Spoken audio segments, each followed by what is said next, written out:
when you read Romans 13, there's a clear message, and it's to the end days people. There is a clear message on how to conduct yourself. Jude is talking about it, and so does 2 Peter talk about the exact same thing. Conform to your government, its authority, and keep your out of sight, out of mind. Put it that way.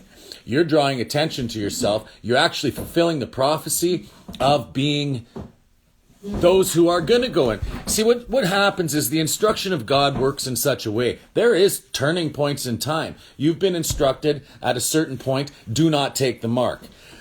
You will realize when you were enforced to take that mark will be after your listening ears didn't listen to keep your mouth shut and not speak evil against the governments. That's what's going on right now. They have been put in place by God. And then there was a so-called Christian. I posted Romans 13, the first few verses about that explanation, that instruction. I posted that. I got a monkey on my back.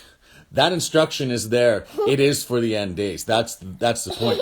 Instead, what people are doing is they're going off their own self-righteousness, and they think that they're going to stop something that God has already ordained to happen. And what it's designed to do is to separate the wheat and the tares. So I would repent from that. This is above and beyond the 10 Commandments. I've said it in other videos. That doesn't stop at the 10 Commandments. What it does is the 10 Commandments makes you wise. Get down. It makes you wise to the other instructions of God. In the end, all instructions of God are to save your life. It's the truth. So that's the problem, guys. Like, this is what happens. You'll run into women that just cannot keep their mouths shut. They don't know what they're talking about. They're passing judgment about things they do not know. They do not understand. It's not just women, it's men too. But I find the women are the hardest to silence. And there's so much said about the conduct of a woman, because the woman is the one. Even Eve was deceived, and Adam, he chose to follow that way. But there's so many women that are going to be thrown into a bed of suffering, and Christ says, and then you will know that I am the King of Kings over the churches, and they don't get it. And that's the Jezebel spirit. It's the Jezebel spirit to try to take the authority and do things. Now, having said that, do you talk with your Christian friends and warn them about what I just said? Yes. What, even in your own words, in how to handle this situation, okay? You're not supposed to be yelling and fighting at the government, because that same government has been conditioning you since you were born to disobey.